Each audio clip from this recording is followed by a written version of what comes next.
Здравейте, на урок 2. Днес ще говорим за това как да си опаковаме профила, така че да може хората, които ни следват, да знаят на какви основни теми ще говорим в нашите сторис, плюс това какво друго ще им споделяме. Все пак, разбира се, хубаво да има елемент на изненада и не винаги да си поставяте някакви граници, особено в сторис. Там сте малко по-свободни и може да споделяте за много неща, свързани с вашето ежедневие, неща, които са ви подразнили, неща, които са ви харесали и така нататък.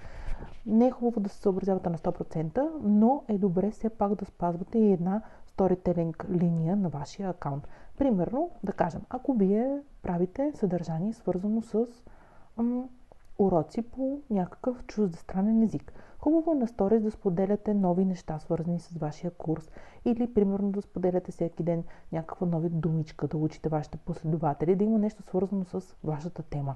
Така че те, когато ви следват, да знаят какво могат да намират на вашите сторис. Съответно, комбинирайки, разбира се, с някакви ежедневни неща, също може да направите и просто да подкажете на вашите последователи нишата на вашия акаунт. За жалост в Instagram, тъй като вече има толкова много потребители, ако хората не спазват дадена ниша, трудно биха се развили. Много хора казват, не си права, защото има много момичета, те имат много последователи, качват се във възможно съдържание, най-разнообразно, един ден на плаж, един ден тук, фитнес, така. Ако разгледате обаче тези профили, те няма нищо лошо, но масово последователите са им мъже. Те не ги следват, защото акаунтът им е много интересен или нещо подобно, следват ги, защото качват красиви секси снимки. Следователно, те имат мъжка аудитория и са насочени към мъже. Но когато, примерно, имате акаунт, който е само от жени, женска аудитория, следователно трябва да имате някаква ниша. Не може да им качвате снимки там по-бански, защото първи, втори, трети път окей, те ще ви харесват и ще ви подкрепят, но на четвъртия ще им пишне, ще си кажа, манията, писнам да гледам новите бански и голя. И до тук. Така че е хубаво, ако ще правите акаунт, който примерно ще бъде професионален, който ще развивате като блог и целите друга аудитория, женска, или примерно ще продавате продукти и целите да имате повече клиенти и последователи, е хубаво акаунта ви да бъде профилиран с дадена конкретна ниша, да се знае какво и кога ще се споделя. Разбира се, съответно, това означава, че е хубаво винаги да имате план за вашия профил, да си правите план какво ще се снима, да си правите план какво ще споделяте с дадената седмица. Дори може да вземете пример от YouTube и да развивате акаунта си точно по този начин. Например, да качвате 3 пъти седмично, понеделник и сряда и петък, като понеделник да качвате примерно блог, какво се е случило, мини блог, какво се е случило през уикенда, свързано с вашата работа или с вашия магазин или с вашата ниша. В сряда, примерно, качвате нов продукт, нова блог статия, нов урок или нещо подобно. Петък, примерно, нещо забавно. И така всеки от вашите последователи ще знае. В този акаунт аз отивам понеделник, сряда и петък, получавам такова съдържание, следвам я, защото на мен това съдържание ми дава някаква стойност, харесва ми. Съответно същото и с сторис. Всеки примерно трябва да знае. Примерно, Ивана качва сторис всеки понеделник с някаква нова рецепта за детски закуски и аз обичам и знам, че понеделник си отварям Инстаграма, виждам нейните сторита, там има идея за закуска за децата ми, някаква здравословна и съответно я следвам и с нетърпение чакам нейните сторис. Ако вие качвате постоянно, както казах, съдържание, което е от едната посока в другата, някакви неща абсолютно не свързани с вашата ниша или с вашия акаунт, това не е лошо, но няма да имате добър енгейджмент. Всички качват такива сторита. Това дали ще го качите вие или Пенка или Драганка, няма никакво значение с вашите последователи. Те чаша с кафе с надпис Добро утро могат да видят от всеки един акаунт. Това е проблемът, че вече тези сторита не е, че са лоши, не е, че са проблемни, но просто са прекалено експлоатирани и не носят това, което ние целим. А ние целим повече ангажираност. За да имате такова, повече енгейджмент, трябва да си направите план, да имате всеки път сторителинг. Аз няма да се пускам много в нищата тази за сторителинг, как да си правите такъв, но ще ви дам някакви насоки, как може сами да си направите график и да си направите сценарии. Всеки път, примерно, да знаете за всеки ден, коя тема да засегнете. Например, това, че вчера сте били в мола и да кажем сте снимали на Зара новите продукти, ще разказвате за тях и какво сте си купили, не значи, че трябва да го качите в същия ден. Вие може да си го подготвите точно като в YouTube канал, в блога и съответно да го качите. Примерно в понеделник сте качили за детските закуски, какво е полезно, какво не е полезно. Развили сте тази тема, качили сте 4-5 сторита и преключвате, защото не бива да ставате преклено досадни. Във вторник може да качите тези снимки, които сте направили в понеделник в Зара. Това няма значение, нали, не е минало един месец, продуктите едва ли са свършили. Така че във вторник вие качвате само това. Били сте в Зара, какво сте си харесали, какво сте си взели, какви пари ви е излезнало, прибрали сте се, показали сте продуктите от торбата, които сте извадили накрая, какво сте си купили и приключваме деня. Съответно, същия план график трябва да ви се включва и почивката. Почивката може да бъде един път седмично, може да бъде 2 пъти седмично, може да бъде толкова пъти, колкото ви е необходимо, вие да се справяте с съдържанието и по-скоро да имате по-ангажиращо се съдържание, по-готино и модерно, отколкото просто, както казах, тук чакай бързо да снимам тая чаша, защото трябва да снимам. Това е вече много отживелица. Хората предпочитат да видят едно-две неща, но те да са много стойностни, да им даде стойност на тях, да им бъде дори смешно или интересно, отколкото просто видят чашата с кафе. Аз също качвам тези сторита, но смятам, че снимайки ги по по-естетичен начин и с повече твист, нещата са достатъчно ангажиращи. Затова ще говорим в блок 2. Как да снимаме нещо супер елементарно, да го направим интересно и слагайки 2-3 неща допълнителни чрез едни други апликации. Едно, примерно, стори с кафе да бъде много ангажиращо, да бъде харесвано. Както говорихме на урок 1, сторитата са основно за нашите последователи. Те вече са ни последвали по дадена причина, дали заради красив фит, дали заради интересен рил. Сторито е инструмента, чрез който ние ще ги държим в нашия акаунт и чрез който ние ще им продаваме продукти, уроци, ще ги ангажираме или просто ще ги поддържаме като активни потребители при нас. Съответно, на сторито е хубаво да качваме неща, които са така наше мнение също.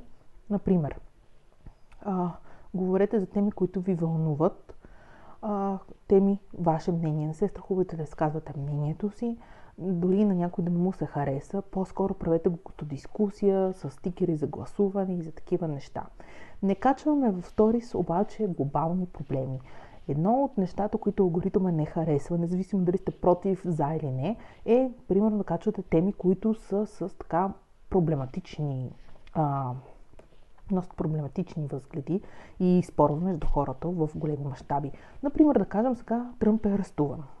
Не е хубаво да качвате снимки на Тръмп във вашите сторита, не е хубаво да се ангажирате много с такава тема, да споделяте мнения, мемета или каквото и да е било, както примерно с Украйна, война и такива неща.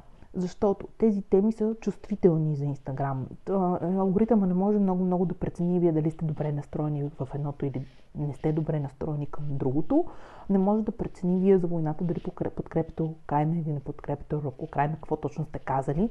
И съответно, за да няма кой знае какви проблеми, хейт спич и така нататък, той просто заглушава тези сторита и заглушава и последващите ви такива, за да не си навлече проблеми. Но аз лично такива теми не бих засягала, особено ако акаунта не ми е свързан с политика, не ми е новинарски акаунт или нещо свързано с това.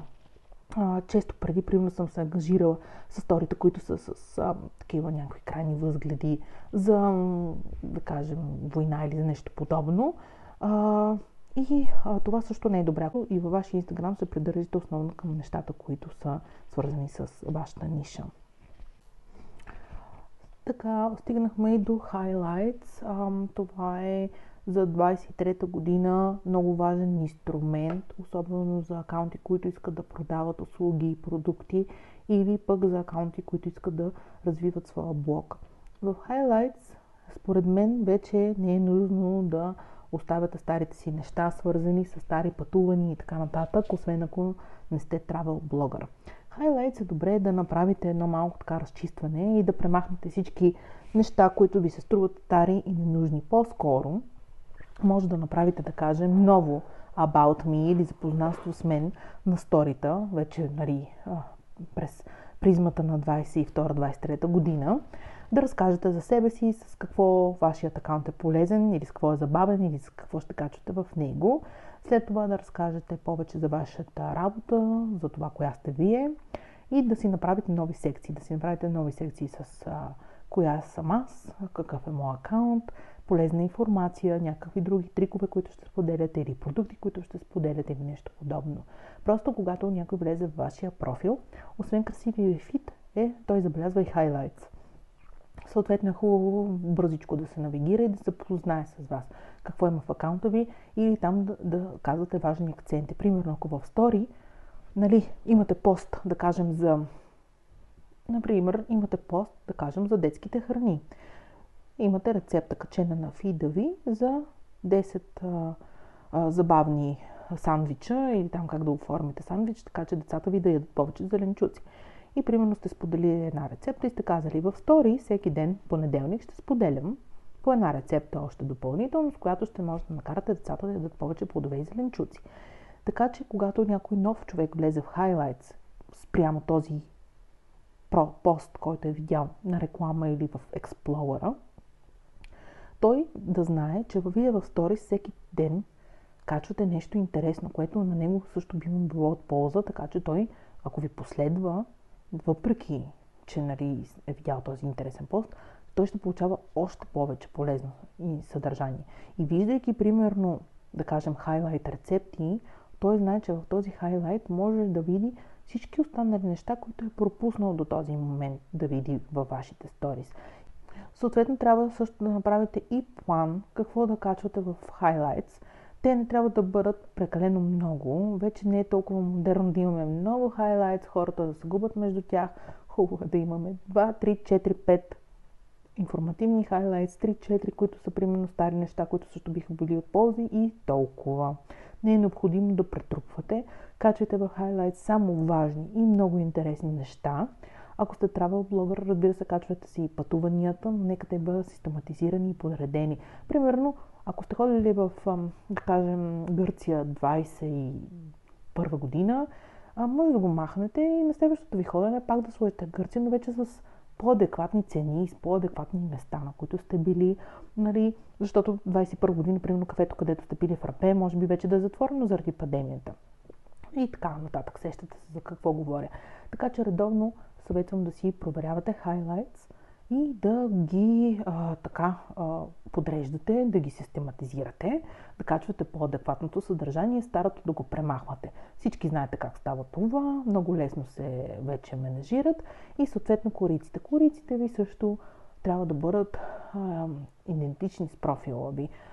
Хубаво е да не използвате тези корици, които вече са антитренд, само с някакви цветенца и така нататък. Дори много по-добре би било и ангажиращо, ако корицата ви е или логото на бранда ви, или, например, снимка от даден момент в самите highlights, но разбира се, подредени по красив и естетичен начин, така че те всичките да бъдат в един цвят, да кореспондират добре с фида ви, така че когато някой влезе, всичко да изглежда много професионално и да изглежда добре и да изглежда различно от един профил, който има розови хайлайтс, по фида му е тъмен и му е муди някакъв вариант. Вече на стори скачва съвсем нещо отделно. За жалост мина тази ера, когато беше много свободно в Инстаграм, качва всичко и всичките следват и уау. Хората, както казах, са много вече разглезени и съдържанието наистина трябва да ви е топ, за да може да се развивате. Разбира се, дори да не е така, може да предизвикате интерес и да предизвикате последователи, но няма да е този вау вайрал ефект, който бихте имали, ако наистина гледате на Инстаграма си като бизнес. Много пъти съм казвала в други мастер-класи и курсове, които съм правила, че за да имате един добре развит акаунт и да го предвиждате напред, винаги трябва да гледате на Instagram като бизнес, не като някаква социална мрежа. Когато искате да работите това нещо, е добре да го третирате наистина като работа, да издавате цялата си енергия, желание да се развивате и съответно това ще ви се отблагодари. Ако гледате на него като хоби и като нещо странично, го третирате по този начин, ще имате и точно такива резултати. Това беше финала на урок 2. Сега оставам отворена за въпроси.